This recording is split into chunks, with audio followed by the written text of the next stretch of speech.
It's a lot. Well, yeah, actually in Ecuador, I was at the talk where in Ecuador they did this and they discovered that there were 4 different serotypes circulating in Ecuador. 2 were from Europe, 1 was from China, and 1 was from US. And apparently the US kind is more similar to the Chinese and less similar to the European ones. That makes sense, actually. Yeah, makes sense. It does. I think so. I mean, I think we sourced a lot of our stuff from China, especially on the West Coast. And if the West Coast is the one that went down to Ecuador, that would make sense to me. Because a lot of the European cases came over to the East Coast, but isn't as connected to Central and South America. So that's my first thought, just like out there. I thought it was interesting work, so we didn't do the same here, and I think here is even more mixing, you know, like with respect to Ecuador. Oh, I don't remember where, but I saw this kind of work here in Brazil too, of many serotypes. Yeah, but you have the link or something more? No, probably I read it in the news. It's not a scientific paper, but well, this work has been done here too. Yeah, but maybe it's locally. I don't know. In you know, with respect to, I don't know. I have to see. The one in Ecuador was very interesting. All this international connection, where it came from. Well, probably in the news from UFMG. I'm going to search. If I find it, I will let you know. Okay.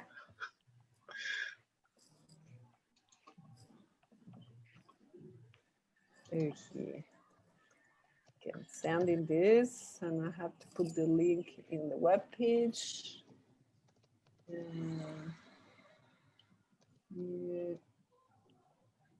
Okay.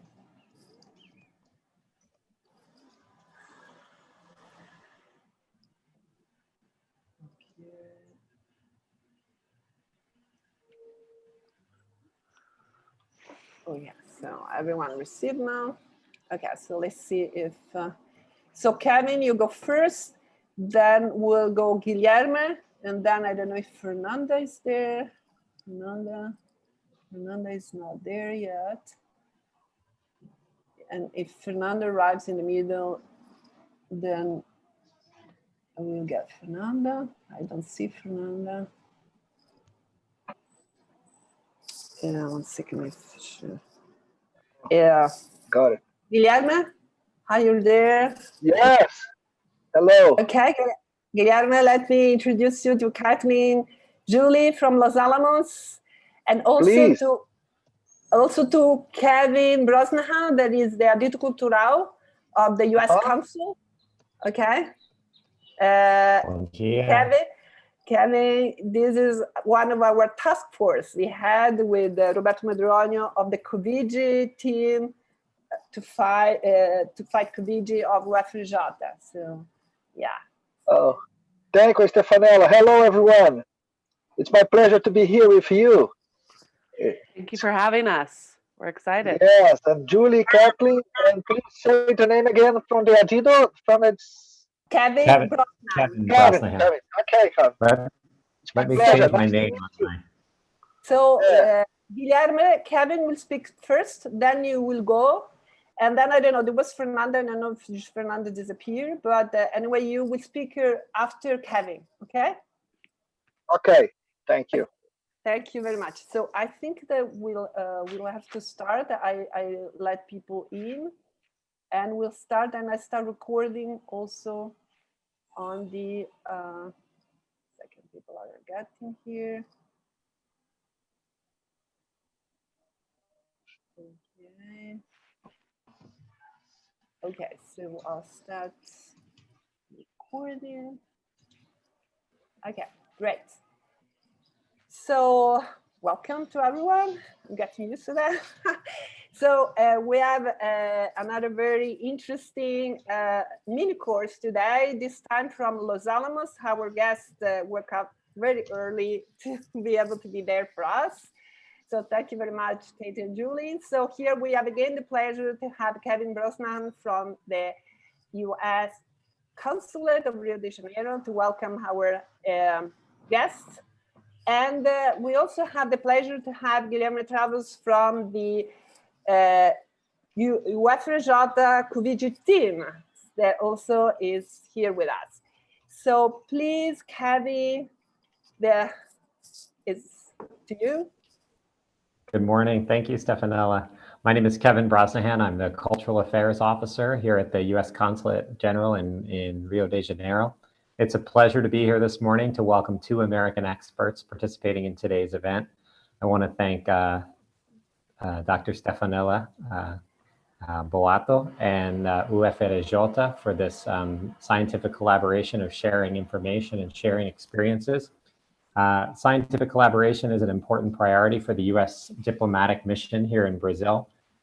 We have the embassy in Brasilia as well as consulates across the country.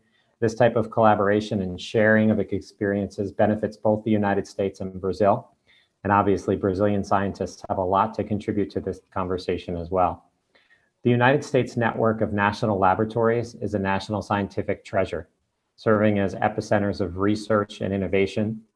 These scientific innovations help guide public policy, protect public health, and drive innovations for the private sector. We're extremely proud of our national laboratories, including Los Alamos National Laboratory, and our scientists that work at those national laboratories. 2 years ago, the U.S. Consulate, along with UFRJ, sponsored the first meeting of Fluminense women in biomath. I think the name is better in Portuguese. O primeiro encontro fluminense de mulheres em matemática.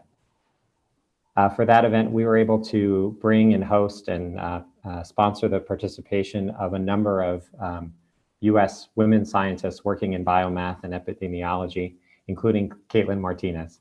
So obviously, that was just the beginning of a stronger scientific relationship and cooperation between mathematicians, scientists, and researchers in the United States and Brazil. It's my pleasure to welcome both Caitlin Martinez and Julie Spencer virtually to Rio de Janeiro this morning. And this type of event extends our scientific cooperation that started, really didn't just start 2 years ago, but gives us another chapter in this cooperation. So thank you for being here. I hope this exchange of ideas and exchange of information and experience creates new opportunities for us to collaborate in the future. I wish everybody a successful event. Thank you very much. Thank you, Kevin. So now is Guillermo, our task force COVID team. Okay. Please, Guillermo Travels. Thank you. Thank you so much, Stefanella. Congrats for the organization of these sort of conferences and MiniCourse. It's quite important for us. And thank you so much, Julie, Kathleen, and Kevin for being here and then opening these things. And mainly for Julie and Kathleen that are going to work a little bit more than us this morning. It's my pleasure to be here. It's really an honor for me to be talking to all of you. And it's quite nice to present a little bit of the effort that our university is performing against the new coronavirus or new COVID, new virus, or this sort of a really bad thing that is surrounding us for a while. And we've been working a lot in a sort of a multidisciplinary task force.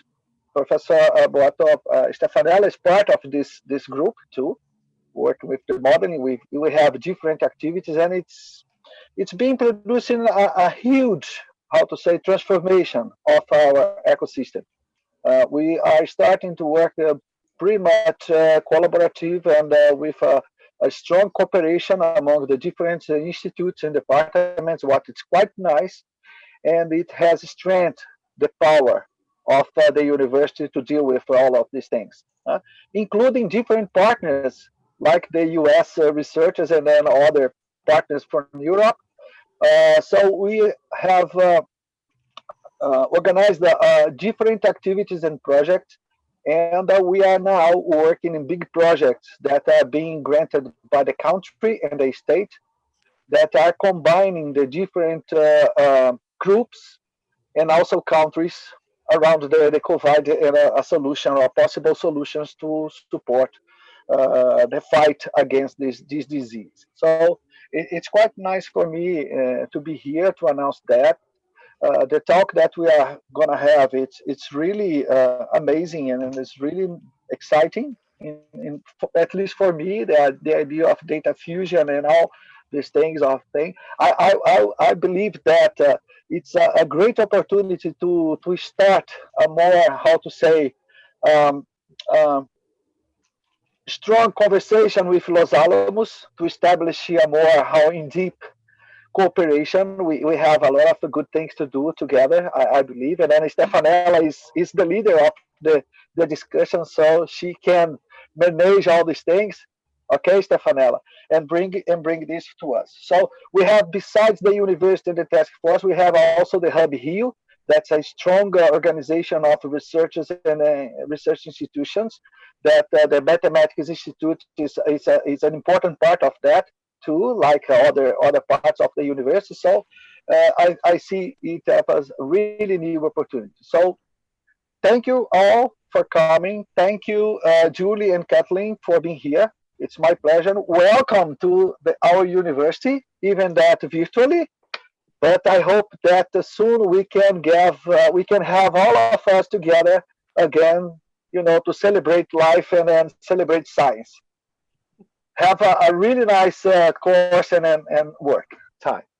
Thank you. Thank you very much, Guillermo, for this great opening. And now we have a few words from Maria Fernanda Elber, that is the vice head of our PhD program in the math department, in Math Institute. I'm sorry. Good morning. Fernanda? Good morning. Are you hearing me? Yes. Yeah. Oh. We cannot see you, but we can hear you. You can see me. So no. The video. Okay. Now, yes, great. I'm sorry, I have had technical problems with the other computer. I had to change, and my name is Alberto. It's my husband's name. Sorry, I'm here in the name of the Math Graduate Programs of UFRJ to welcome Julie Spencer and Kathleen Martinez from Los Alamos National Laboratory. Good morning, Julie and Kathleen. I'm very happy to have you with us today and to hear about your research. In fact, Kathleen, welcome back to UFRJ. We know that you have already been here at 2018, and I hope to see you both in person at UFRJ in a nearby future. And in the name of our research group, I would like to say that we hope that this is the beginning of a future research collaboration. Thanks, Stefanella, for the organization of these talks, and thank you very much, Julie and Kathleen, and go ahead. Thank you, Maria Fernanda. Very good that you fight all this trouble. So now back to Kathleen and Julie. Who will go first? Julie. Julie, okay. Julie, go ahead, please. Hi, good morning. So I guess I need to share my screen, huh? Yeah. Okay. It's all a learning curve.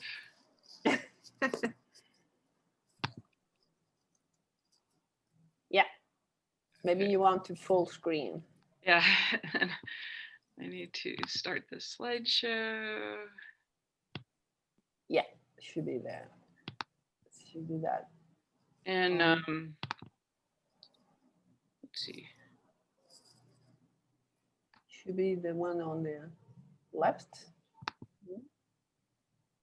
Yay. Is that, wait, now I need to start the presentation, the third one, oh, okay, whatever. Okay, does that work? Yeah. So good morning, welcome to our mini course. I'm going first because I'm the one who's a morning person. But today we're going to talk about, anyway, thank you so much for inviting us. This is just a wonderful opportunity. And, you know, COVID-19 has been just a terrible thing worldwide, but silver lining is that there have been unprecedented international scientific collaborations. And when we defeat the virus, I hope we can keep those collaborations going forward. Sorry. So today we're going to do a little mini course on mitigation and data fusion approaches to understanding infectious diseases. And so I'm going to do the mitigation part. And in the forest of epidemiology, I'm going to look at one tree. I'm going to back way up, and I'm actually going to go through for you how to construct an SIR model, even if you have never done it before. So we're going to do basic building blocks. And then when it comes to Dr. Martinez, then instead of looking at the one tree, we're going to zoom out and we're going to look at the whole forest. Because Dr. Martinez will be talking about data fusion and go way more complex. So I just wanted to say that this is part of our epidemiology team at Los Alamos National Lab in Group A1. And everything we do in collaboration, and our work is so much more exciting because we're not doing it alone in an ivory tower. And you'll see this picture again. So we're doing mitigation modeling for COVID-19. And I'm sure you all aware, it spilled over as a novel zoonosis from animals in late 2019 and was declared a pandemic worldwide by the World Health Organization on March the 11th. And an update of, as of this morning, we have had over 30 million cases worldwide and 945,000 deaths. So it's ongoing, it's real, it's serious. And what can we do about this? So there are many different approaches to fighting this disease, but one thing we can do is mitigation modeling. I just wanted to define mitigation modeling a little bit and to say that there are many forecasting efforts to try to predict how many cases and deaths and how many hospitalizations and things like that. But the type of simple deterministic compartmental model that I'm working with and that we are working with is not primarily for forecasting what will happen in the future. It is primarily to get understanding and insight into dynamics so that we can prioritize resources and figure out what to do. So that's the purpose. And simple models can actually be very powerful, like the one we're going to build from the ground up today. And there are certain questions that are actually answered better by simple models because it's really good to reduce the number of parameters if possible. But there are other questions like in the mini course on Tuesday, which are more complex and actually need more complex models. So our goal today is to be able for you to actually construct and code your own SIR model. And my apologies if some of you already know how to do this a long time ago, but I thought it would be good to start with the basics. And I personally find this modeling very fun. It's like playing, it's very experimental. And once you get the model on your computer in R, you can just change so many things and see what happens with the epidemic, and you can do experiments in silico on your computer. So here's a quick outline of what we're going to do. We're going to make a flow chart to model the disease. We're going to write equations. We're going to go through the parameters. There's only two. We are going to do some simulations and we're going to look at the outcomes. So it's a crash course in deterministic SIR modeling with ordinary differential equations. So let's, I want to give credit to my two favorite textbooks. So this is just a very brief introduction, but a lot of the things that I've learned about modeling have come from these two books. And also I wanted to encourage you, please take screenshots whenever you want to take screenshots. I think this is being recorded as well, but these books are amazing. It's applied mathematics. and you can learn a lot from them. And I take 0 credit for anything in this course because they all come out of these books. Okay, so let's start out with a simple SIR model. So S stands for susceptible. And these are the people in a population that we're modeling who are capable of catching the disease that we're modeling. And so for a novel coronavirus, which human beings have never been exposed to before and have, as far as we know, no background immunity, although there are some studies about that,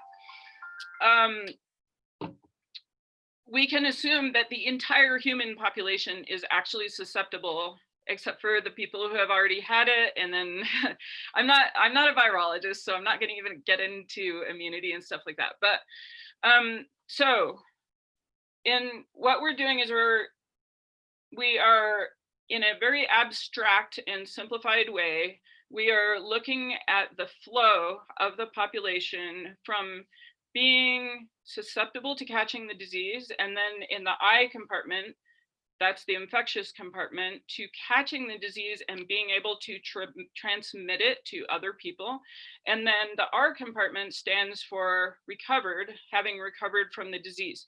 And so this is super simplified, and a lot of times people will include an E compartment between the S and the I to symbolize that someone has been exposed but is not yet infectious. And this captures what is called the latent period, which is kind of similar to the incubation period, but not quite the same thing. So here we're just like glossing over that. We're saying first we're susceptible, then we become infectious, and then we're recovered. And sometimes people will draw like a little dotted line from the infectious to the arrow between the S and the I to show that the people who are infectious are making contact with the people who are susceptible. And so I just wanted to mention 2 things, because there are many different types of mathematical models for getting insight into disease. And this, one of the main assumptions in the simple SIR model is that we have a closed population. So we're not including births and deaths. And actually, it is a fairly good approximation for the dynamics of what's going on if you have a large population that is fairly well mixed. And so another thing to mention is the homogeneous mixing. We're not looking at spatial structure, which is a simplification and it's an assumption, but it turns out that for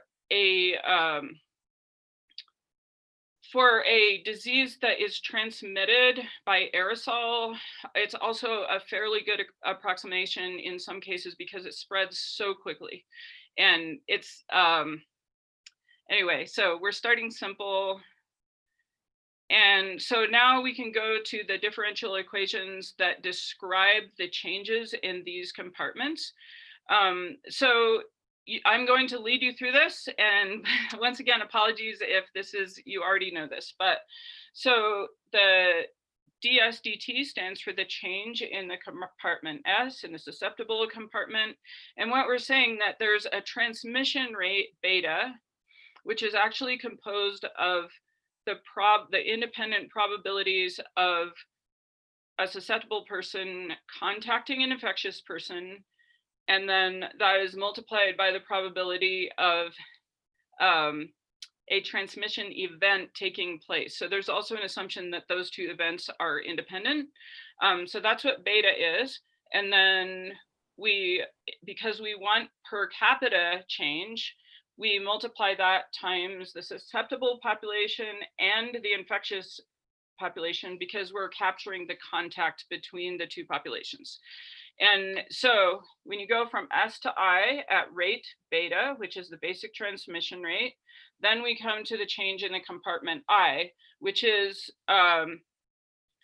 so the people coming into that compartment are the basic transmission rate beta times S times the population I, and then the people going out, so we need a minus sign because they're being removed from that compartment, they're going out at the recovery rate gamma times the population I, the infectious people. And so it's very simple. We just have two rates. We have a transmission rate and a recovery rate.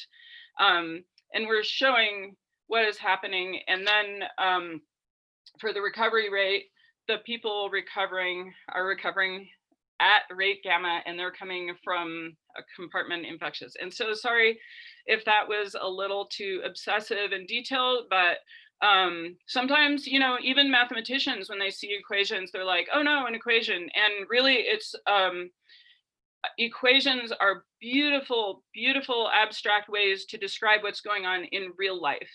And so that's why I wanted to show these. And then something that's very important to check, even when you're making more complex models, is that the number of equations always is the same as the number of compartments, because the whole point is to show the change in each compartment and in the whole system, because the system is related.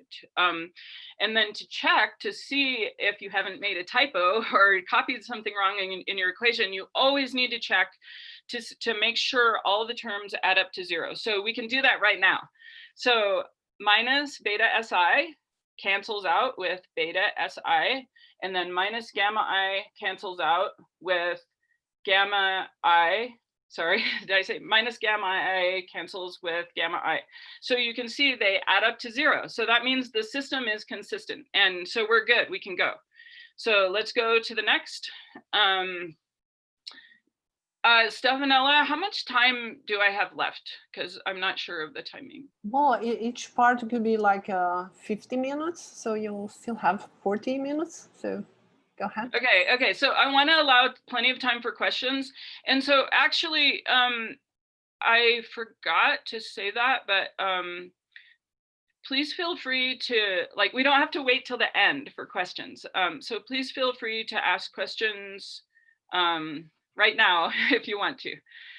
And where should I look for the questions? Or like, will people turn on their microphones? Or we'll keep track of the chat. Don't worry. Okay. Yeah. Okay. So you'll tell me. Yes. Okay. Yeah. So please feel free to ask questions, and I feel very strongly that questions are very, very, very important, because and you know, you have to be brave to ask a question, especially when you're learning something, and especially when you're a beginner, because when you ask, you are admitting to all the people in the world that you don't know that thing. So I consider myself kind of a professional question asker, and it's like a martial art, you know, you practice, you are afraid, you step on the mat, you show up, you ask your question, you tell the whole world, I don't know this thing. But in that moment, you open up the possibility of learning, and which is a lifelong process. So there's my little soapbox spiel about questions. So anyway, we're going to go on to the basic reproductive number, which for the COVID-19 epidemic has been in the news a lot. So everyone that has heard of R naught now, or some people call it R0 or R naught, or the basic reproduction number, or the basic reproductive ratio. There's a lot of different names, but it's all the same thing. And so the definition of this is if one infectious person walks into a population of susceptible people, how many people will that infectious person infect? And then, you know, everything we do is in terms of per time unit. So usually we talk about per days, but you can use other time units. So for example, like different diseases have really different R naughts. And measles, I don't know, it's like 12 or 13 or 14 or something. It's estimates vary. But so from the system of equations that we have just built, we can get an expression for R naught. And this sentence that is at the top of the slide is straight out of the Keeling and Rouhani textbook.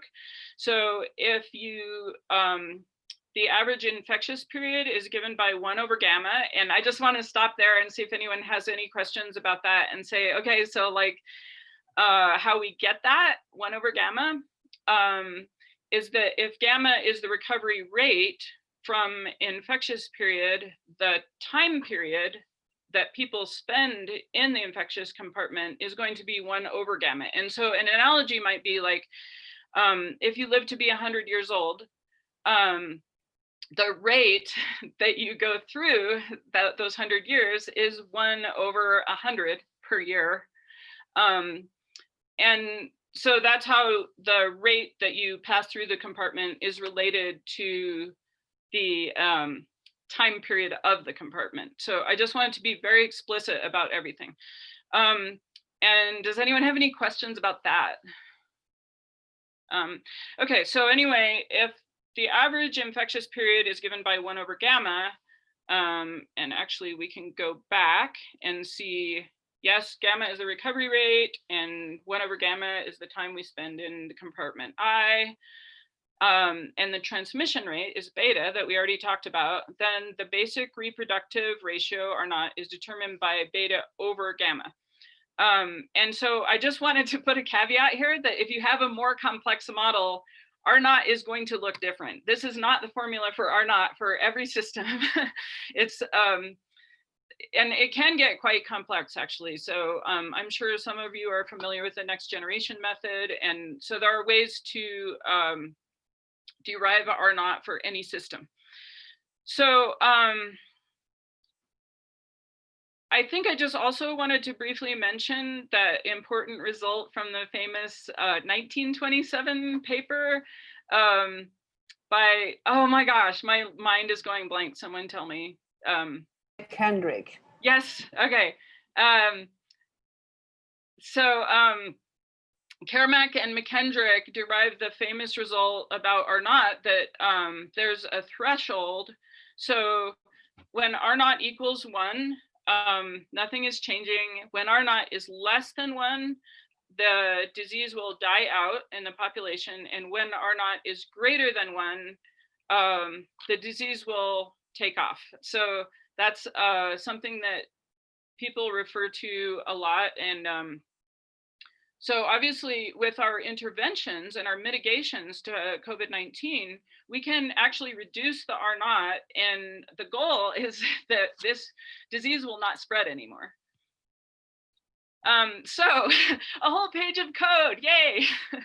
So what I wanted to do, for those of you who are used to using R and have used R in the past, if you already know how to build these models, you probably don't need this, but if you have never used R before or never built an SIR model before, take a screenshot, because I tested this code and I'm 95% sure if you first, okay, so I'm gonna stop and give you instructions. If you download R, and you can just Google R and you can download it. Then you, after that, you download RStudio. Okay, and then after you download RStudio, what you need is one package. You need dsolve, and that's the only other package you need. And then if you literally copy and paste this code into your RStudio window, and you press, I forget what button you press, but you press go.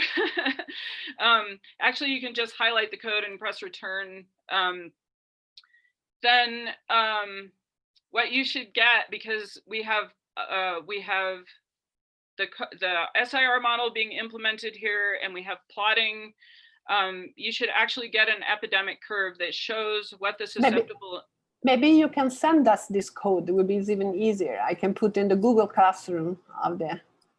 So I had to use a different computer today, so I don't have it on this computer, but can I send it? No, now. Yes, later. Okay, yes, I will send it to you.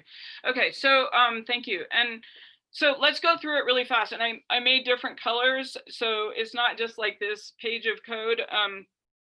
So first we do require dsolve. I'm not going to go through every line, but I'll go through like what the sections are for. So required dsolve means that we're going to use the default differential equation system solver in R. We set up a time vector. So we're going to say, we're going to run this model for 100 days, 1 day at a time. We set the parameter values. We only have 2 parameters, beta and gamma. 0.001 is kind of a standard default beta value for toy models. And, you know, when I say toy model, I don't mean that it's for like 5-year-olds. I mean that it's a beautiful, simple thing where we can really understand what we're doing, and then we can get more complex from there. But this has to work first. So, and then gamma, we're setting the recovery rate at 1/5 days because that's what I like to start with, because in general, for any kind of influenza-like illness, that's, well, I did like this historic parameter review for a wide variety of influenza-like illnesses, and that seems to be like the mean infectious period for a lot of them.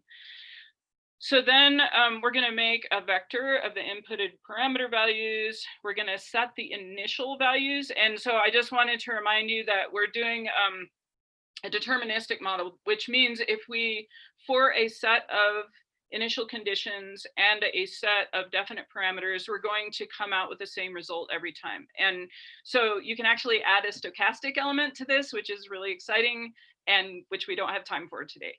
So in the green, we're going to set up a function that evaluates the model. And sorry, I said SEIR, but it's actually SIR. And this one line that says SIR with the little sideways caret and the hyphen, that defines the function. And it says we are going to use the time vector that we've set up. We are going to assign, I forget actually, well, anyway, this is how we set it up. We set up for X and the parameters, and then we extract the state variables. And this extracting the state variables is really, I don't know if it's strictly necessary, but it just sets it up so that our code is more generalizable and we can use it for more things later.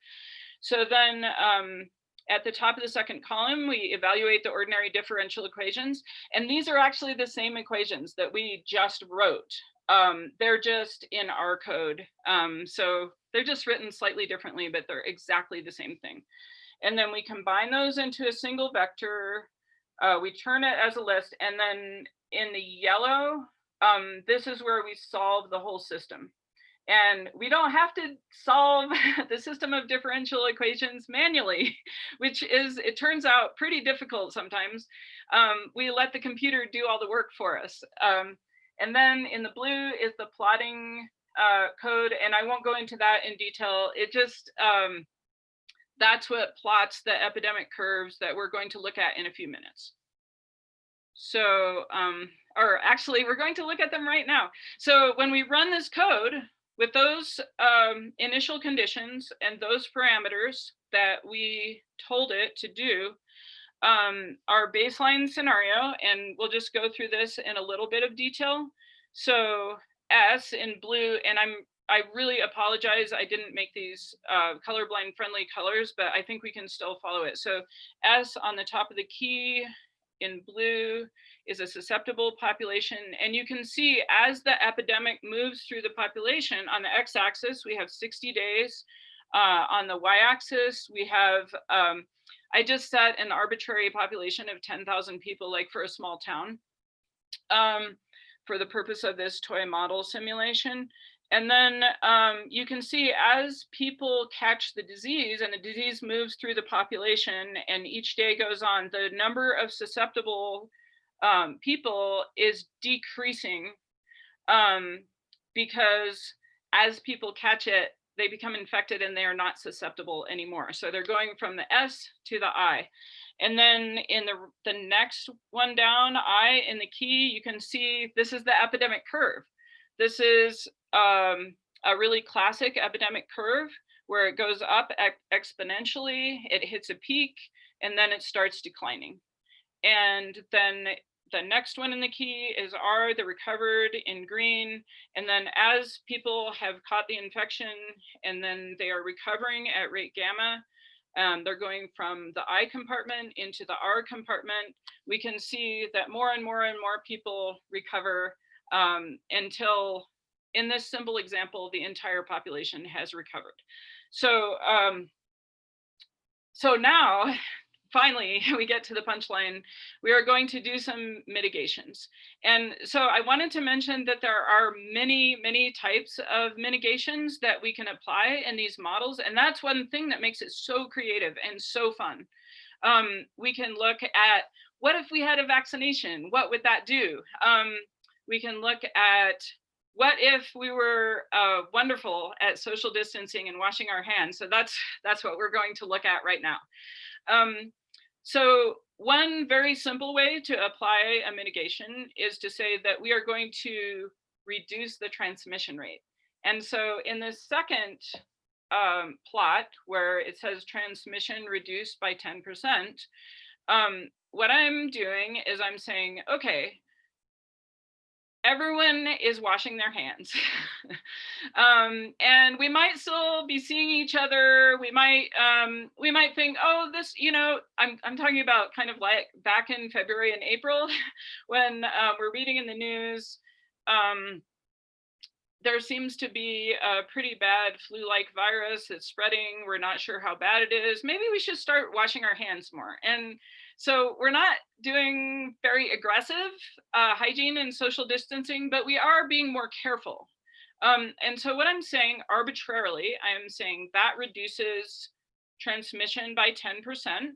And how we would implement this in the equations and the code, I want to go back to show you exactly how we would do this so that it's not a mystery, is we would introduce a term like alpha and say alpha is going to reduce beta by a certain amount. And so right next to beta, we would put an alpha and we would set it equal to 0.9 if we want to reduce beta by 10%.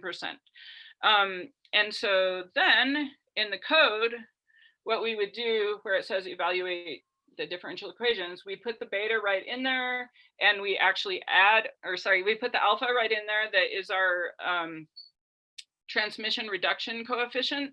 And then we add it to our parameters and we set it equal to whatever we want, the amount that we need to reduce beta. And so I just wanted to be very explicit about that. Sorry. Okay, so in the next, I'm gonna have to minimize the thumbnail so I can see this. Okay, so in the next plot, what we're going to do is we're going to say, we have closed a lot of non-essential businesses. People are mostly staying home. We're actually wearing masks when we talk to each other. We're staying 6 feet apart. And we're assuming that a lot of people are doing this very effectively. It's not really perfect. And so we're just going to arbitrarily say for our toy model that transmission is reduced by 50%. And so what happens then to implement it, we say that alpha equals 0.5. That's multiplied by beta, our transmission rate. Our transmission is reduced. And you can see the dramatic effect this has on the projected epidemic.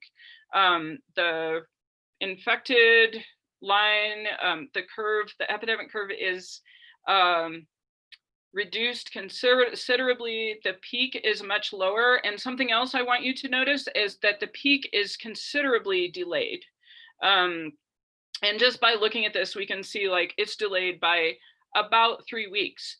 And so by delaying the peak, that's a really important epidemiological goal because we can spread out the number of cases, not overwhelm the hospitals, make sure there are enough hospital beds and enough ventilators and things like that. And then you can see that the susceptible and recovered curves are analogously delayed.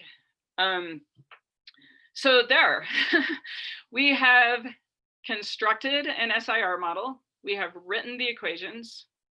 We have implemented a mitigation to actually see what would happen, and we have looked at the outcomes. We've looked at how it affects the epidemic curve, and so many of you in the audience will have done this a lot, but some of you may have not actually constructed a model from nothing, and now we're doing mathematical modeling, and we can see that this can make a difference. This is important work, and it can make a difference. And some of the added refinements that we can do. There are just so many things we can do. We can add age structure, which is important for COVID-19. We could add comorbidity structure, which also could be very important for COVID-19. And we could actually add spatial heterogeneity, which, so we, and on and on and on. We can just add, customize our model for the questions that we are asking. Let's see. So speaking of questions, one important purpose of these models is to prioritize. So if we're given limited resources, and I mean, do we ever have unlimited resources? Not really. So we can assume that we have limited resources. We want to fight this pandemic. We cannot do everything. So we need insight into questions like, is testing more of a priority or is social distancing more of a priority? They both have costs. They both have trade-offs. Social distancing has a huge economic cost. Testing is expensive. Which one is more important, since we can't do all of them all the time?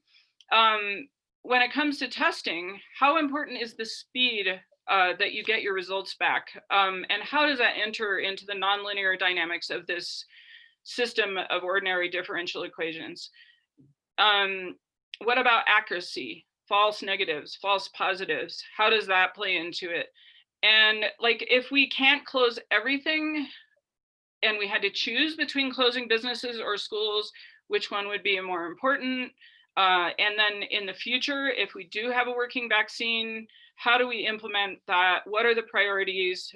How do we optimize the effectiveness of the vaccine? And we can ask many, many more questions. And so I'd like you to think about what your questions are and how you would like to model them. And sorry, okay, so that's everything I have. And now we have time for questions and answers and to have a little discussion about this. And Dr. Caitlin Martinez is going to be next. And this has been just focusing on a very, very, very, very basic and very small part of epidemiology. And Dr. Martinez next will zoom out and broaden the scope considerably. And so I'm hoping you have some questions. Thank you, Julie. That was great. I think that, as you said, there are many people, some of us work on this, but there are some people that are from different area. They just heard on the news and they were for sure very happy to see the construction of this famous, R0, the model. Thank you very much. So I think that maybe we can leave the question when we come back, and we can do like 10 minutes if you agree. So I do see a question in the YouTube chat. Oh, okay. Let's say again. Talking about whether or not a system of ODEs is a lumped parameter approximation to a distributed process, and whether you could do a broader simulation of a distributed process or some stochastic kind of thing, or something that's more, like an agent-based model. I kind of think of it like that, to find the parameters for this more simplified version, or more, not simplified, but the lumped model, Julie. So my short answer is yes. But I don't know, I actually might defer that question to you, Dr. Martinez, because you're much more of a mathematician than I am. Yeah, so Julie's background, so part of the background on how we know each other, she's actually a biologist by training, and has come into the math biology world with a host of knowledge on all sorts of bio questions. So we go to her for bio, and we just, that's part of the sharing of knowledge in the applied math world. So to address this question, she's completely right. Yes, you can do these kind of more of a distributed process and agent-based model, something that's more detailed to try to find out what these parameters are, so you do that. And then you can pipe those into a bigger simulation, an ODE simulation, a stochastic ODE simulation. You can do lots of sorts of things there. I think one of the things I would go back to with Julie's, kind of one of her first slides, mitigation modeling is not about necessarily the accuracy, it's about learning what's happening in the system and the dynamics of the system. So we're not so concerned about, is our parameter value exactly correct? If you're worried about that, then trying to estimate your parameters, you probably want to do something a little bit more nuanced. No. Thank you. Thank you. So is it, Dr. Boato, are you saying it's time for a break? Yeah, if we can have 10 minutes break, and then we go back to, so in 10 minutes, we go back with Caitlin. Okay, is it okay with you? Perfect. So we all get a coffee and, you know, we go back in 10 minutes. I wish we could be there in person and have some Brazilian coffee. Yeah, and also here pastel de queijo or I miss it. or some sucos, juice. Okay, fruit juice. Okay, no, next time. Okay, yeah. So let's go back in 10 minutes with Kathy. Okay.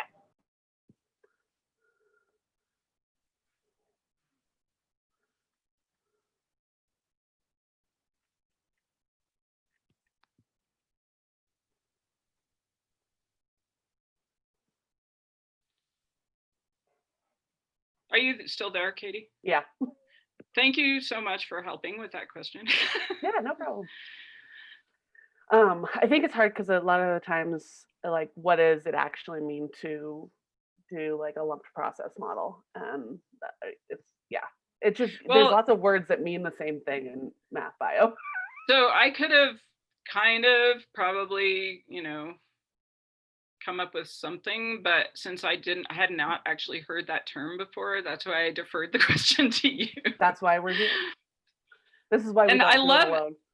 I love what you said about collaborating with diverse, and you know, also it was really cool that you said we both have funding to go forward with collaborating and doing, and you know, this is an awesome opportunity. I just can't even believe this. This is so exciting. And I love that Kevin, he was awesome. Yeah. Okay, so I guess I'm gonna go get coffee. Go get coffee. I'm gonna do it as well.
Okay, so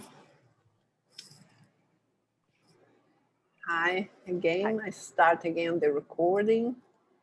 So I think we can start for the second part. Caitlin Martinez, please. Okay.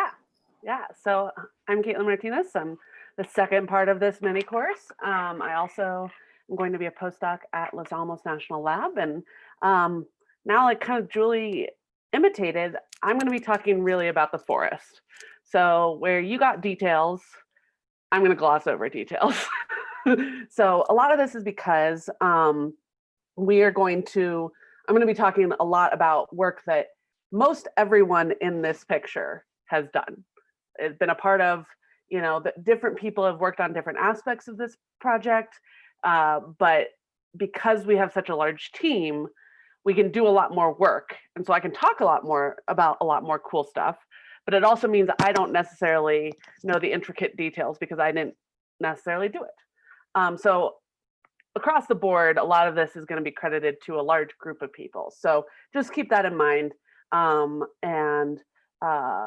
Basically, it's a big advertisement for why you should work with other people when you do research, because then you can do more really cool stuff. So I'm going to be talking about data fusion in the context of looking at dengue in Brazil. So we're going to get off of the COVID kind of train, not because we're not interested in COVID, but because we actually have a lot more data on dengue in Brazil because it's not new.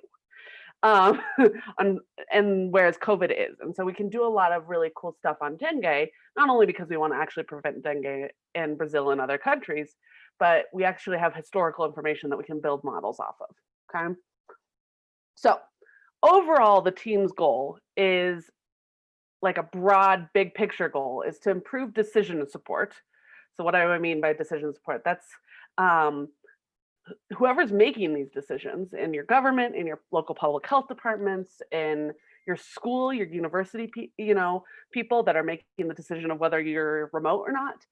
We want to improve their ability to make decisions by monitoring and forecasting disease outbreaks. And we're going to do this by using a bunch of heterogeneous data, mathematical and computational models. And we also want to really, this is a key point, we want to quantify model uncertainty because you've probably seen in the news, either, the US news, I know we had this a lot where, well, how do we know if the model's correct, right? And it got it wrong in this amount. So by quantifying model uncertainty, that can really help to say, well, there's a 90% chance that we're right. And then decision support has a little bit more backing to kind of understand that. So our approach, did it switch slides? Not switching slides, hold on. Weird. Did it switch slides for you guys? I don't think it did. I may have to stop screen sharing and try again. Hold on. Yeah, maybe try to unshare and reshare. Yeah, we're gonna, exactly. There we go. We may have to do this a couple times, but so our approach kind of gets its inspiration from weather forecasting. So we're all aware of how weather forecasting works. We pull out our phone, we look at the temperature, the forecasts to see what we're going to wear, whether we're going to bring a sweater, whether we need to bring an umbrella, right? And we're pretty used to it saying, well, there's a 10% chance of rain today. And that means maybe I should have the umbrella in the car, if not on me, right? But if it's a 90% chance of rain, you're going to have the umbrella on you. And so we're going to use kind of this idea because weather forecasters have been doing this forever. They've been using real-time noisy data, right, to input into models. Okay, so this piece right here, mathematical and statistical models, often really complex physical models that are really interesting and really, but they put it into models, okay, and get out forecasts. Okay, so that's kind of our goal, is we want to simulate this sort of idea, and we want to combine data-driven and model-driven approaches. So what Julie talked about was mainly a model-driven approach, right? Because she was really coming at it from what insights can we gain just from the model, which is really critical. But data allows us to bring that kind of modeling endeavor into the real time, right? And so that's kind of what that gives us, okay? So what kind of data are we talking about here? Okay, so there's a whole host of data that we collect, that we look for, we scour the internet for, because everyone's collecting data now. Okay, so we look at remote sensing data, demographic data, climate and weather stuff, economic indicators. We've seen a lot with COVID that the socioeconomic status of someone really is a big driver of whether or not they can socially distance, because whether or not they can work from home is a big determiner. You know, we need to find clinical surveillance data. So what I mean by clinical surveillance is like literal case counts. Like, can we actually get the data that tells us what's going on with the epidemic, even if it's not so great data? Okay, infrastructure. These are some interesting ones. So news sources and social internet. So the social internet data is a really interesting kind of sub piece that I'm not going to talk too much about today, because we don't have nearly as much application in dengue. But what I mean by social internet, there's two kind of types. Okay, so there's information sharing and information seeking sources. Okay, so information sharing is like tweeting out that I have a cold, right? You know, I've seen a lot on Twitter lately because of the wildfires in California. Everyone's like, oh, I can't breathe today, you know, and that sort of thing, because of the ash and smoke, and that's spreading across the US now. So that can be a signal. If we're looking at just the air quality kind of thing, maybe a signal we can look for is how many tweets talk about not being able to breathe or leave your home or needing an air purifier, right? But a lot of diseases, and many diseases, actually are not going to be the type of diseases you're going to tweet your diagnosis about. So think an STD, right? You're not going to tweet out that you just got diagnosed with an STD, because that's not really information you share. But you are going to seek information on it, right? You're going to look for symptoms. You're going to look for treatment. You're going to look for those kind of things. And that's where information seeking is really important. So that's when you're self-diagnosing. You know, we all have become internet doctors these days, right? Where I have a headache, a sore throat, and a blah, right? Now you have COVID.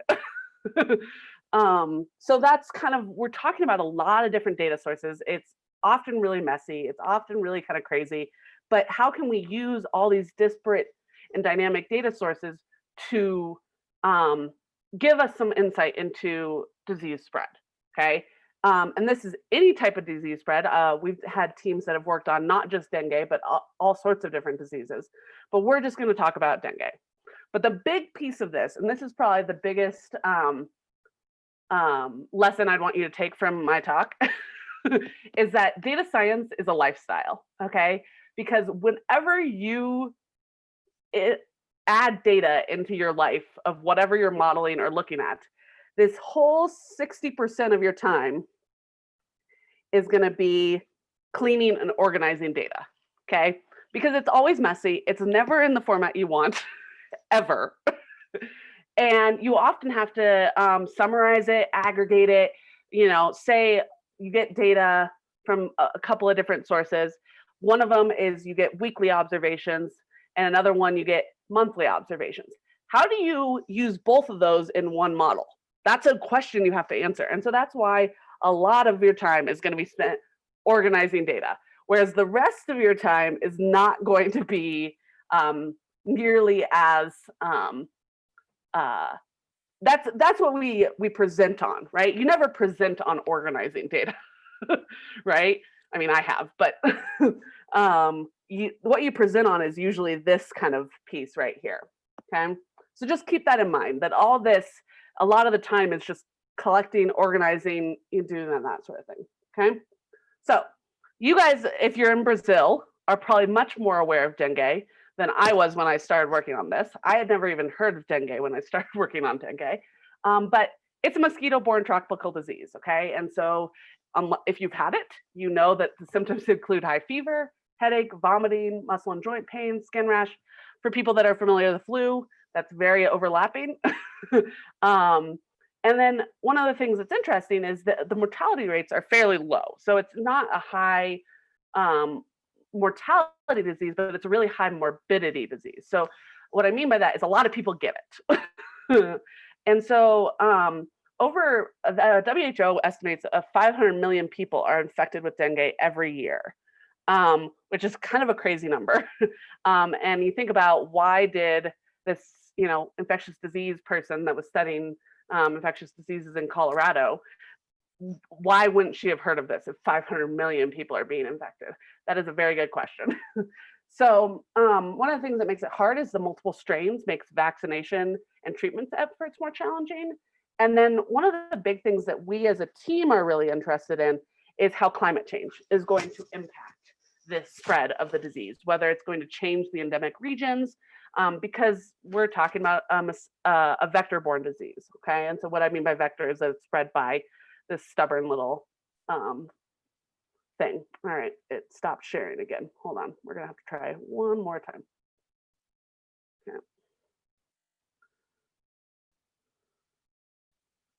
Okay.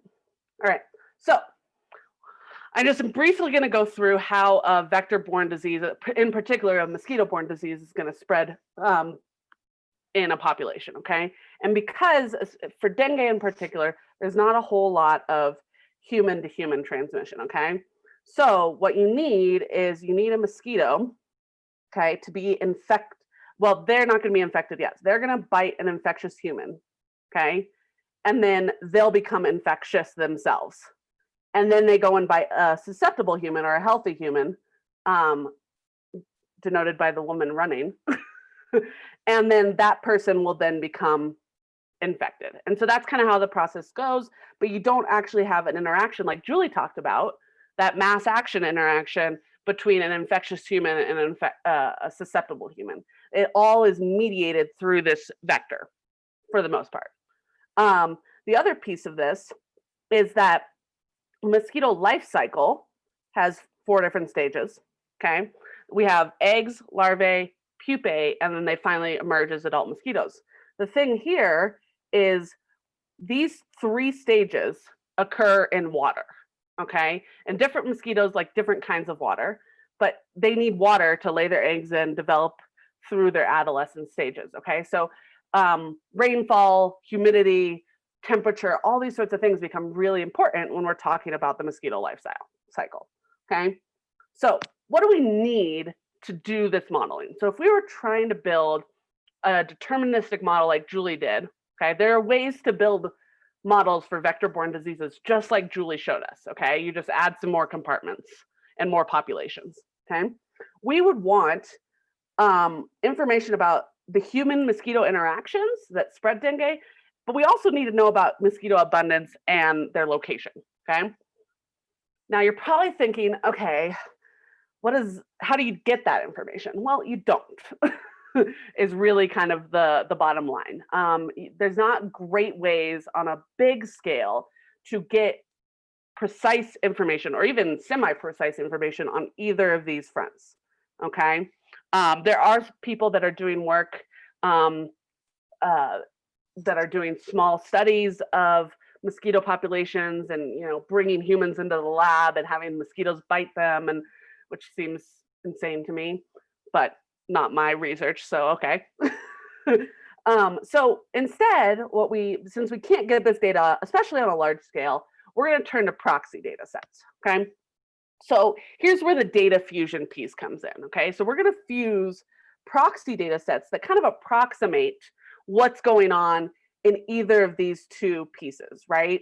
So we're going to take historical clinical surveillance data, so that's disease stuff, satellite imagery, climate data, demographic data, and Google search queries, put them into models, and spit out some sort of risk map, forecast, whatever.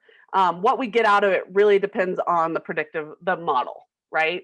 So we're gonna talk about each of these data sources kind of individually, break down what they are. And then what's interesting is ultimately our big goal is to get all of these things, put them into one big model and get one big output, okay? But over the course of doing this, because we have so many people working on different teams, we have to get to know the data. And so what we end up having is that out of different parts of the data, you end up learning things just about the data itself and learning something about the system itself from individual pieces of data. So instead of one big model, we might take historical clinical surveillance data and Google search queries and maybe some demographic data and put them into a model and get some input out, right? Or output out. In another case, we might take satellite imagery and climate data and put them into a model and get something out, right? And so you got to, one of the things we're working on is how do we build up these building blocks so that we can eventually put it all in, right? So I'll talk about different things like that, okay? So historical clinical surveillance data. This is from the Brazilian Ministry of Health. We got some historical data on dengue, cases from 2010 to 2016. I think we're actually getting more than that right now. This is an old slide.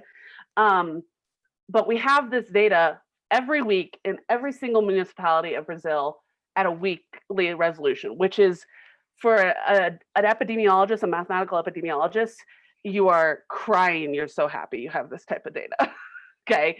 Because it's so rare to have this type of data. Typically, if you go look on the WHO, they'll report things at a monthly pace, unless it's an ongoing epidemic.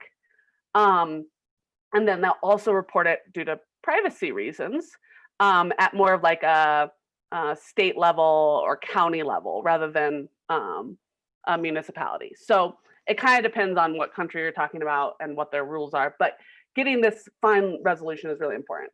One of the key things is that there's seasonal and regional variation. So I have some work done by Lauren Castro in our group where she just looked at the timing of the dengue outbreak every year that we had it, okay? And so she looked at what point do we hit 15% of our total cases for that year, okay? So this is kind of like an early warning threshold, right? So we have a peak number of cases. What's 15% of that?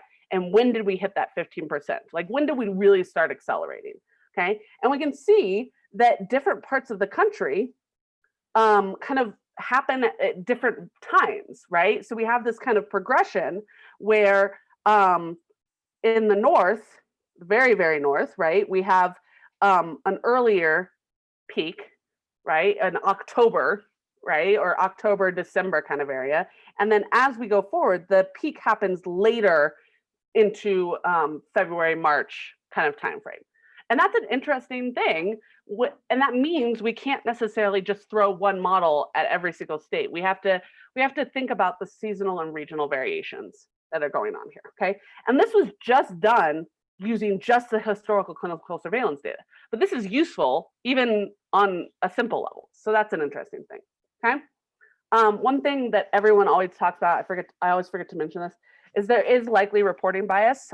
We were talking right before we started this broadcast that COVID, how we're reporting COVID is really varied, right? And so how you count a COVID death is kind of a hard question, and different states do it differently, different countries do it differently. So we are aware in all clinical historical surveillance data, there's going to be reporting bias one way or another, but you can't really get any better. So that's kind of what we have to work with what we got. Okay. Satellite imagery is a really interesting data source. So multispectral imagery gives valuable information about mosquito habitat. So what we're getting here is rather than taking a picture with, just a normal 3-color camera, we're taking a picture from satellites using different levels of looking at different levels of light. So we're looking for infrared, near infrared, those kind of wavelengths of light, and it's going to capture pictures with those kind of bands of light, so those wavelengths.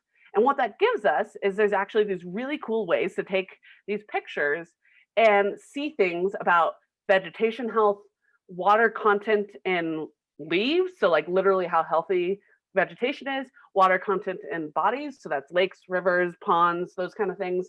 You can look at a burn ratio, so if there's been a wildfire recently, and then just on a bare level, is it cloudy? And that might indicate moisture in the air and that sort of thing. And so we can get all these 5 indices and we can get this near weekly data, okay, from 4 different satellites that we're able to get some data from.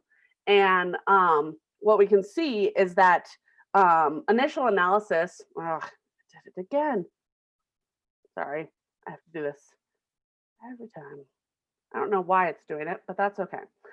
Initial analysis shows that if you look at this NDVI kind of curve, which is plotted in red here, okay? And then in the background is dengue cases, okay? So NDVI, if you notice, is just about vegetation health, like how much vegetation is in the system. And so you can see that there's some level of correlation here, right? I mean, you look at that and you can see a pattern, right? When NDVI goes up, cases go up. It might not be exact, but there's some sort of correlation there. And so we can see that all three of these or actually four of these have some sort of relationship with dengue incidence, okay? So similarly, we can get climatological data. So this is temperature and humidity from weather stations in Brazil. I like to point out, this is coming from the NOAA's Global Surface Summary of the Day data set. And one thing I like to point out is the density of weather stations in this region is much different than the density of weather stations in this region, okay? And so we have to do some fancy interpolation stuff to make sure we have an observation or an approximate observation in every municipality that we have data for, okay? That's doable mathematically, but kind of similarly, we can get kind of this pattern that seems to mirror dengue case counts. Now, what's interesting is the amplitude of the temperature doesn't change a whole lot, right? You see that, but the amplitude of the dengue does, okay? And so maybe it's a periodic kind of indicator, but it doesn't actually determine the amplitude. Maybe there are other factors that determine the amplitude, okay? One of the interesting kind of stories we tell about this data is that there's missing data is really common because it's something that is on the ground. It's a ground weather station, and literally, you know, in the Amazon, a jaguar could come and like destroy it, and then we have to take a couple of weeks, have someone come out and fix it, you know, and the data is just gone for that period of time. And so you have to do a lot of different things to make this data clean. So we're going back to that 60% of our time is spent doing this kind of stuff, okay? Then we're gonna look at demographic data, okay? And demographic data is something that people struggle with because I think we're becoming more and more aware that we need to look at it, but it's kind of maybe it's somewhat political when you kind of start playing in the sandbox of demographic data, okay? So we're actually using the 2010 census that Brazil put out, the Institute of Geography and Statistics, I think. I don't know how to pronounce it in Portuguese, but that's what it is in English. And so what we can do is we can take this kind of information and try to glean some information about kind of the mosquito-human interactions, okay? And so one thing I always like to show is you look at this map of rural population, right? Percent rural population. And so you see there's high levels of rural population up in here, but you know, different municipalities have different levels.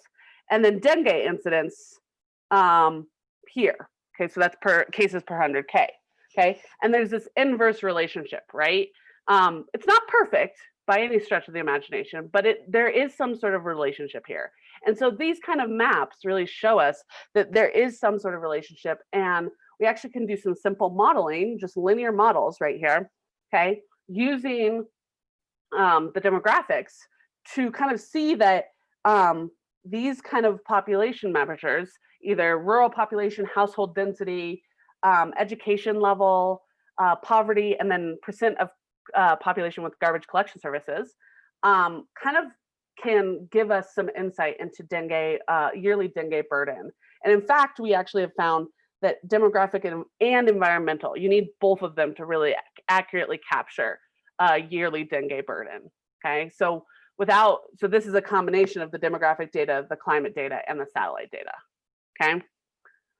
So finally, we can get to the Google search queries, okay? And this was a project that was done mostly by Daniel Romero Alvarez, where he took the Google search queries is an interesting project where you can kind of pick out different keywords that people are searching for, okay?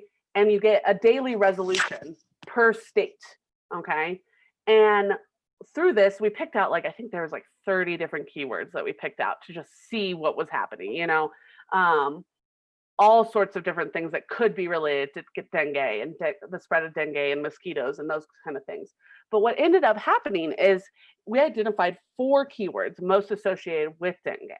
Okay, so he did all this modeling and all these sorts of things where he built some models, and he found that you can build good models with all the keywords, but really the 4 keywords that are really important are dengue, dengue symptomas, Aedes, so the Aedes aegypti mosquito is the one that spreads it, and just mosquito. And so what's interesting is you can tell kind of the split of it is people are looking for dengue and their symptoms, okay? So maybe they have it or they're worried about having it. And then they're also looking at how to kind of prevent mosquito interactions, right? Or they're looking at where these mosquitoes live or whatever, okay? And so one of the things that we can do is you can see in this is a model for all of Brazil, okay? So this blue curve is kind of the predictive model that he built.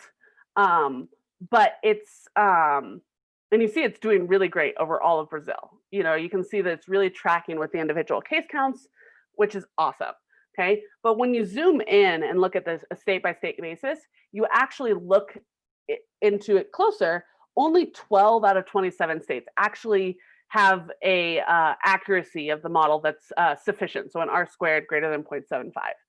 And what we ended up finding is that it's not solely, one of our first theories was, is it just that people don't have access to internet? Is that why? And it turns out it's a combination of different factors, where mainly it's the source of error when it doesn't work in the other 15 states, right? When it doesn't work, it's because of some level of poverty and internet penetration, which means how many people are actually accessing the internet on a consistent basis, okay? Which makes sense. But that's an interesting kind of thing where you kind of have to, all these early sort of, how do I put it? All these early sort of exploratory models and kind of digging into the data and understanding it is really important for the eventual models you build, because you have to know when data is useful. So in this case, we found out, well, the internet data is not always useful. It doesn't always give us better information. And so by doing this, you have to kind of tease out, when is it useful, when is it not, okay? And so we're still kind of exploring how to actually apply that to big models that we're looking at. Hey, Caitlin, did you try with COVID? So COVID is starting now. On Brazil. So we haven't looked at COVID in Brazil yet, but it's one of the goals. I know for sure. Part of the issue, and this is kind of a nuance of these Google search queries kind of thing, is that when something's a hot button ticket, we have something that is like the Oprah effect. Okay, our mentor Sarah Del Valle calls it the Oprah effect. So for those of you that are familiar, Oprah's, you know, the celebrity in the U.S. that she'll go on her talk show that she used to have and recommend a book, right? And all of a sudden, everyone's Googling this book and it shoots to the top of the bestseller list just because of how popular she is. Or the Taylor Swift kind of phenomenon. Taylor Swift tweets out about something, you know? So part of the issue with COVID, and I anticipate this to be an issue, is that everyone thinks they have COVID right now, right? If they have a cough, they could have just a normal cold, they could be out of breath, you know, but they're gonna still Google if they have COVID. We saw this happen whenever there's an Ebola outbreak in Africa, whenever, literally. It could just be a couple of cases in the Democratic Republic of Congo. It could be the entire outbreak in West Africa that happened in 2014. It doesn't matter how big it is. Every single American, all the English-speaking world, freaks out and is convinced they have Ebola. But maybe selecting different kind of keywords could be helping more, yeah, you know, like because people like smell, losing smell is more specific. So yeah, exactly. And so we have to do some analysis on that to kind of see what is useful. Part of our constraints right now is we are, and I say we, but it's really, we're joining the team that has been on the rapid response. So they've just been trying to get a model live and helping with decision support for like basic decisions. And now that hopefully it's kind of slowing down and we're getting a little bit more room to breathe, we can do more scientific questions. Eventually we would want to have kind of a lot of infrastructure in place where we know kind of the things that work and the things that don't, so that when a new outbreak happens of a new idea, we have like tools in place that we know could work and we test them out really quickly and then go. We're not quite there yet in the epi world. And I did just see a question in the YouTube chat about how to connect models of epidemics spreading to models of the distribution of information and public perception. So we actually just had a meeting. Oh, did I moved my audio? Thanks, Julie. We just had a meeting on COVID about that. And we have a whole team that's working on misinformation. How does politics and information distribution and public perception tie into the spread of a disease? We're looking, a lot of the times we have different models that are looking at those separately, but we are currently trying to merge them. A lot of the times that comes in at how like you are to social distance. So the efficacy of social distancing may go down if politically it's not a popular thing. It's kind of a basic answer of that. Okay. Thanks. Yeah. So stop sharing again. What is the deal? Wonder why this is happening, but that's okay. All right, so I'm going to talk briefly about the first way we started building a bigger model, kind of a forecasting model, okay? So we want to predict incidence and risk at various spatial resolutions. That's our big picture goal, because we have this data at a lot of different spatial resolutions. So, we could end up forecasting at the municipality level. But if you know anything about modeling, anytime you add an extra model or an extra compartment or an extra equation, things just get a little bit more complex and take a little bit more time. Okay, so when you're building models at this resolution, you need supercomputing power, you need really nuanced kind of things. And so what we ended up starting with is we wanted to start at kind of a state level, because this is a little bit more, we weren't biting off too much, so we wanted to be able to chew on kind of the state level kind of thing. And so for each uniform spatiotemporal scale, okay, we want to, this is our first. I might object that. Oh, totally. We talk later, but we'll talk later. I think you have to stay at the municipality at least. So if you notice, when we were talking about the demographic modeling, the stuff we did there, we were at the municipality level, okay? Here, because of the complexity of models, we had to kind of scale back to get the entire country of Brazil in one model or one group of models, okay? We're looking at now, okay, now that we kind of understand what's going on, we understand the data, at least on some level, how can we zoom in maybe on just the state of Rio and model just the state of Rio at a municipality level, that sort of thing. The other consideration is this first bullet point is really critical. So part of the issue is that we don't get the data at the same spatial or temporal resolution, right? So for example, those Google search queries, we get them only at the state level. We don't have information about the municipality level, okay? And so there are ways to build multi-scale models, but we're still figuring those out and which ones work for our problems and our questions we're asking. So exactly, I totally get it. We're not there yet. And we're getting there. We are getting there. It's just COVID derailed us a little bit. This may be when we can help you. Exactly. So for the Rio. Yeah, hopefully. So just kind of to give you a kind of an overall picture of this, we're going to build an independent statistical time series model for each unit of space. So we're going to build one model for each state, okay, in this instance, okay? And we're going to look at them independently. This is also a simplifying assumption that probably doesn't work. It may work on the state level, but if we were doing this at the municipality level, there are links between municipality, either by distance or by social networking, right? And so part of the reason we're able to make this assumption is because we're working at the state level, potentially, okay? So we're gonna try a bunch of different classic time series models, okay? And I say classic because I didn't work on it, a statistician worked on it. Her name is Catherine Kempfert, but they're classic, she's told me. And so it's an STL model, so that's an additive model. And then SARIMA, and there's 3 different SARIMA models. And so this is a moving average model that basically takes in the previous, the historical dengue case counts for the last few weeks or the last few months.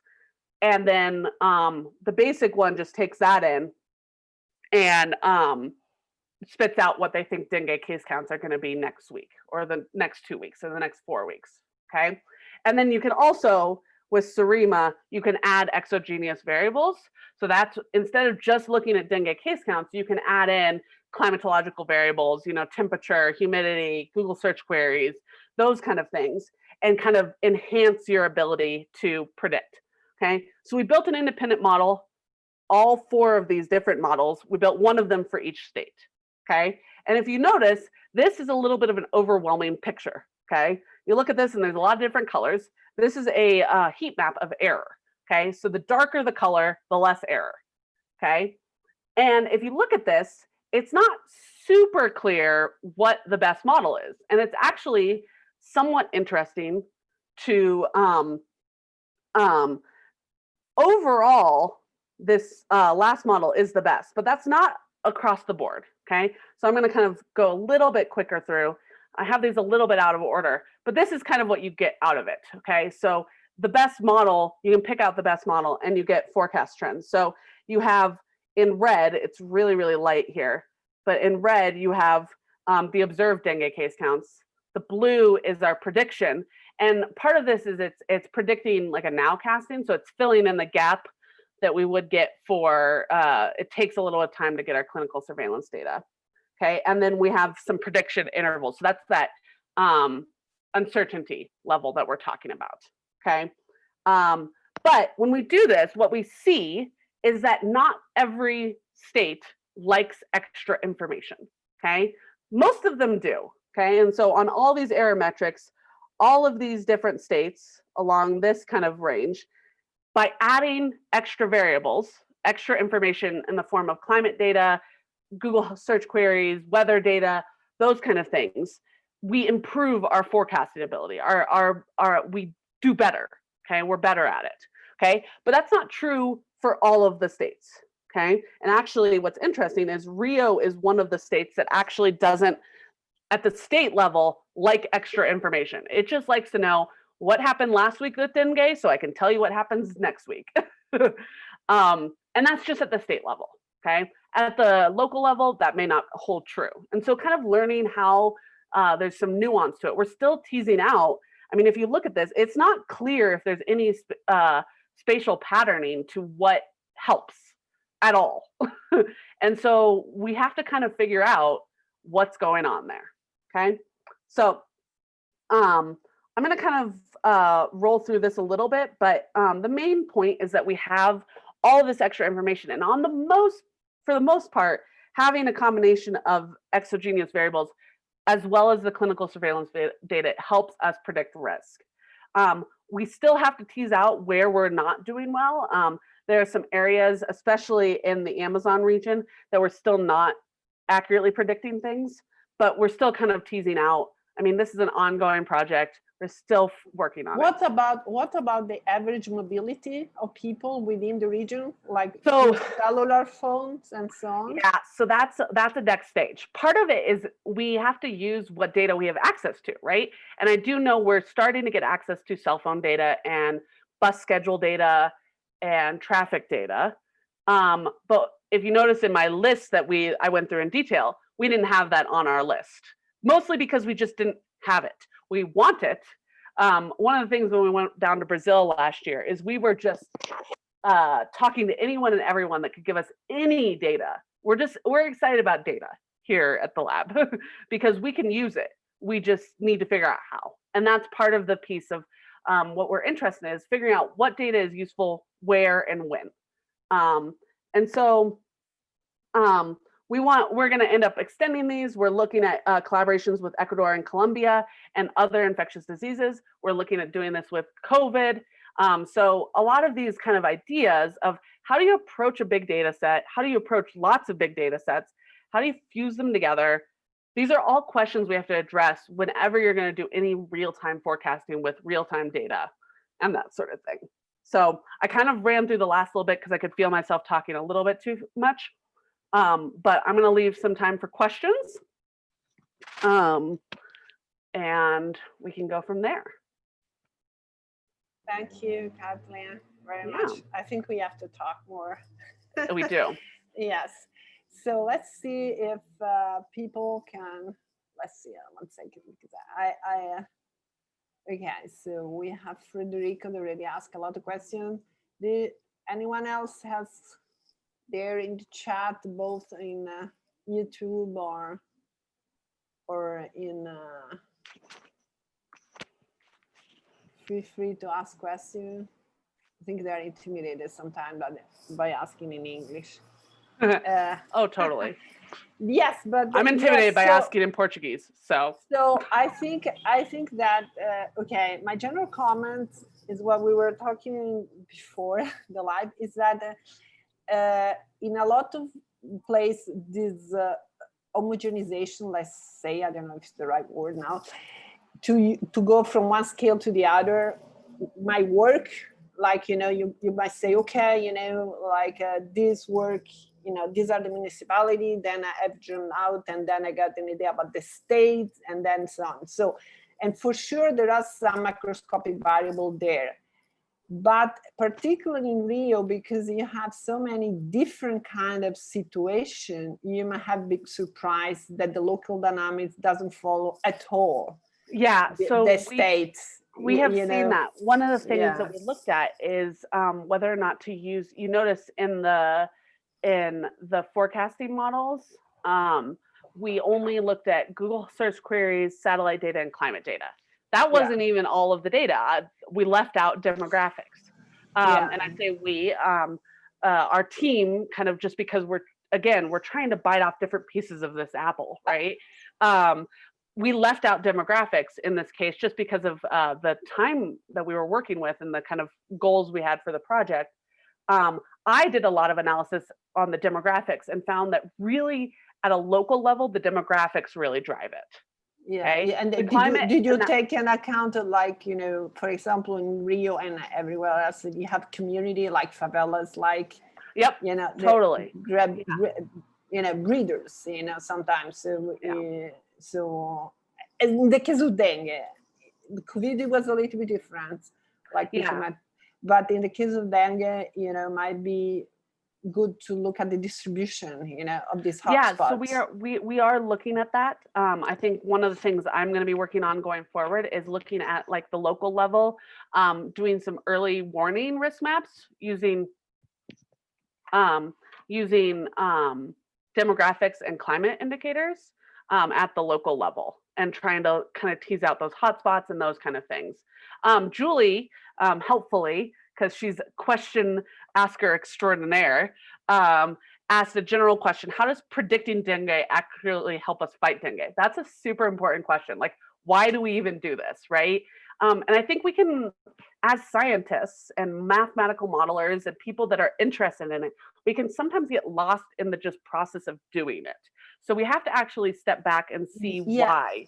Actually, I was attending another kind of discourse online, this time from the IPUR institute that is for social sciences. And actually we have a colleague, Tamara Cohen, that is running a very interesting about networks and impact of social science and so on.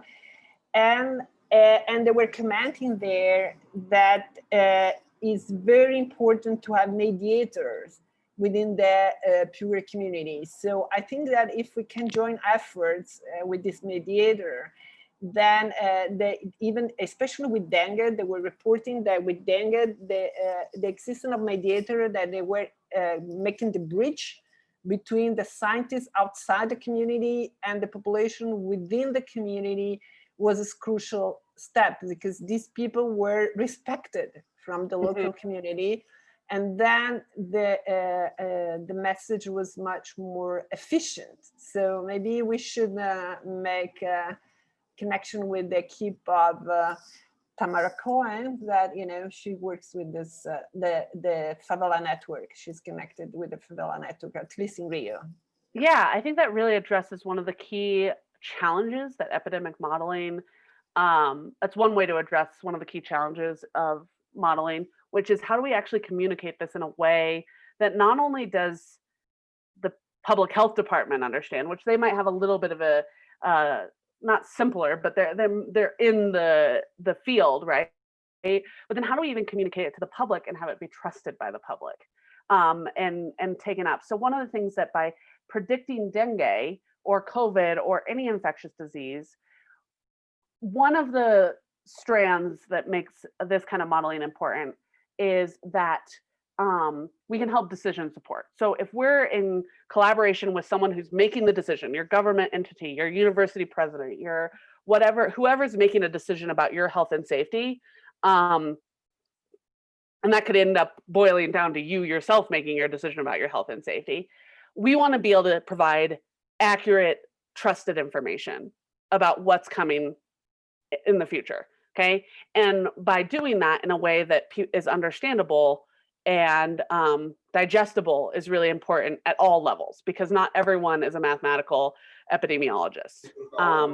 So that's kind of, I think of it's helping make decisions about health and safety, either at the presidential level or the personal level, right? You can go. And can I ask you, because not only in Brazil, because I imagine even in the States or in Italy, now, even with COVID, even with people with some level of education, because I've seen sometimes some comment of people that is not strictly related to a university degree, a certain degree of barrier. So how do you're dealing this with breaking barriers there in the US during the COVID period, you know, like how you get organized in this, in breaking this barrier and get into community that might be resistant to kind of awareness, you know, how does it work there? Julie, do you have kind of some insight on that? I know you've been working on some level of COVID with Lanel, kind of live with them a little bit as you've been finishing. Yeah, I think actually this is one of the greatest problems and the greatest challenges, because how we behave in our everyday lives at an individual level turns out to be really important for fighting COVID-19.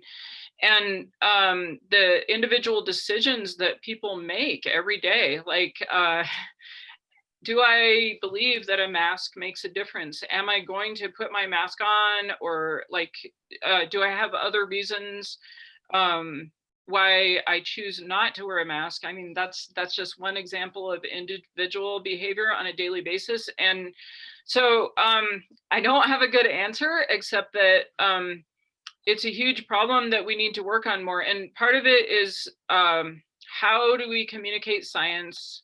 Can we interface, like Stefanella was just talking about, like, can we interface with people in smaller communities, like writing pieces in local newspapers, attending local meetings, talking with people who are trusted in communities so that we can get the right information to the right people. And I'm just talking because, I mean, I can't even begin to address what a difficult challenge this is. Because, you know, I mean, it's understandable that a lot of people who maybe don't read national news every day would trust what their neighbor says more than they would trust what some scientist on the other side of the country says, and that's just human nature. So that is something we really need to address. But it seems that globally is, and I'm not saying only Brazil or only the States, even in Italy or whatever, you see that this is every scale. Is not just, you know, it gets at the level of our government, you know, that they don't believe it, that is true. So I think that what can be our responsibility, because, you know, you can do the other part, but, you know, we are only control of our part. Really, I think researcher like you are doing, but others maybe not so much, going out the ivory tower and try to bridge. I think we have to get into schools, and we have to get into elementary schools, and you know, because people have to be educated since the beginning. And to me, there is an urgency to include whatever, you know, program in the world, some basic, you know, what we teach, what is considered now basic, you know, we basic math, literature, history, some science, but why not about human health? I think this is an urgency to include in the program, because people then take decision, and they have to have their an alphabet. As I said, this doesn't depend on the degree, because people might have a PhD in something and be total analphabet about health, you know. So we have to include, it seems to me, this kind of alphabetization. And I think that in the elementary school, this can even come with a sort of playful within, you know, you can do a first emergency, you know, year training, you know, what about if the grandmother of the kid got an heart attack, what to do? I think that if the kids are more related to action, if you relate this in the elementary school to some program of first aid action and so on, then through the kids, you might get to the parents, because kids now from the bottom to up, they might go home and comment this to the parents. And so I think that we have to start changing the way we see our education program on the global level, and include this kind of minimal alphabetization about health. I mean, yeah, I agree, Stefanella. And so education is really important, and we need to include public health with the basic alphabet of education, like you were saying. And I could imagine like a whole bunch of games that could be played that could, you know, where, because I think children and people naturally want to help the group. And for people to grow up understanding that public health is it's a kind of generosity, it's a kind of community service where we are helping our friends. Yeah, I've actually done a little bit of work in elementary, middle, and high school education. Oh, great. My first 2 years of my PhD, I was working in a STEM education research group. And I built some fun things for like a middle school, like a card game for a middle school, like kind of learning what epidemics, kind of how they spread and that sort of thing. Oh, that would be great. So, if you could share it with us. I'll have to search it down, but yes.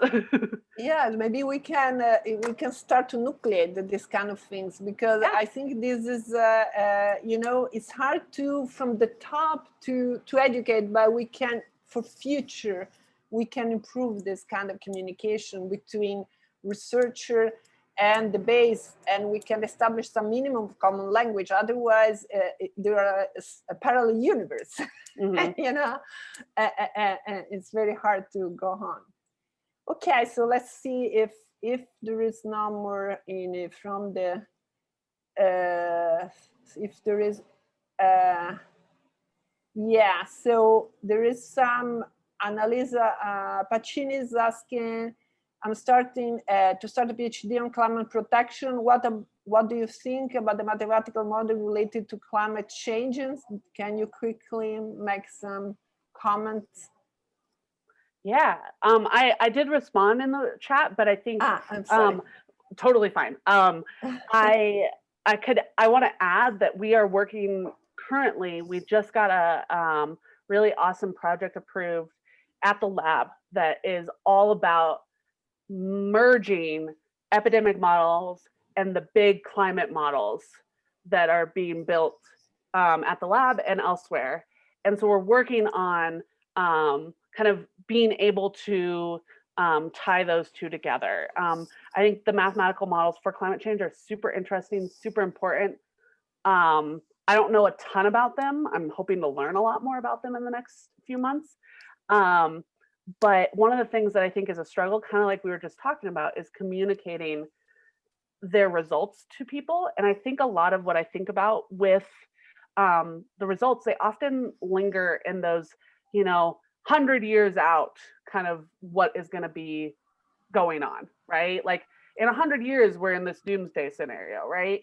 And that's really hard for us as humans to connect to, right? And so as mathematicians and scientists and climate scientists and people that care about this, I think we need to bring results a little closer to home. So that might be looking at modeling wildfires under a climate change scenario for the next 10 years, rather than looking at 100, 200 years down the road.